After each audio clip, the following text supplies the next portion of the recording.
Live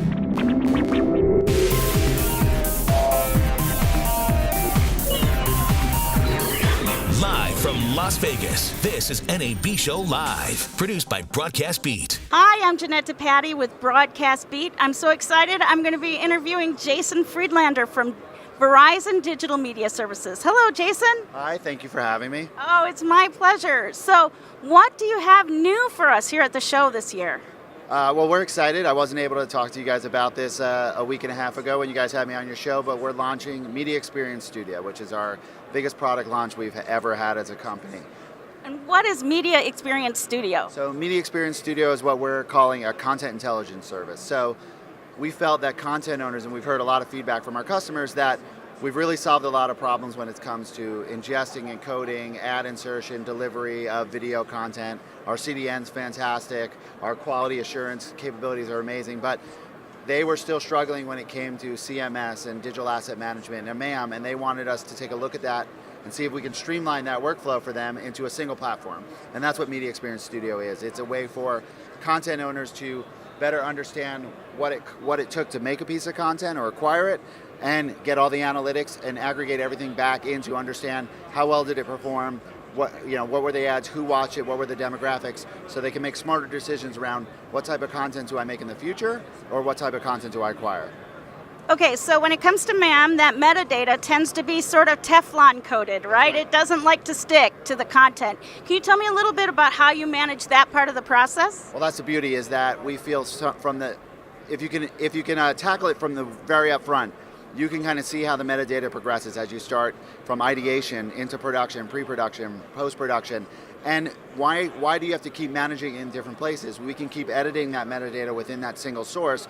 And the beauty of it is it becomes that source of truth for that piece of content for eternity, right? So whether I'm powering my apps from the APIs within MX Studio, I don't have to put it in another system where something can get misspelled or mistransformed or something like that. The beauty is it's all managed through this single source. So if I can keep this single source of truth true and clean, then I know it's clean across the board. And then we offer all the services to wrap it and conform it as needed if you're delivering it to iTunes or Hulu or another subscription service, another syndicated source or something like that. Okay, so big data. There's some powerful analytics tools in here. Yeah. Can you tell us a little bit about how the tool intuitively makes sense of that data instead of just collecting a big pile? Yeah. Well, of course, that's the beauty of the world to come, right?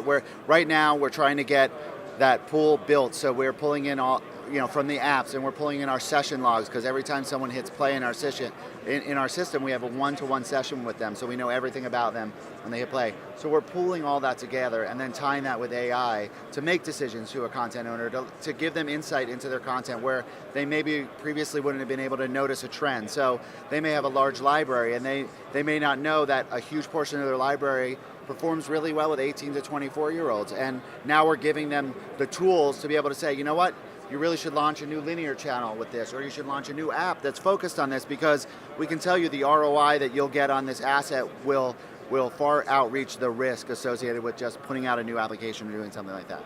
Okay, I've just got one more question for you.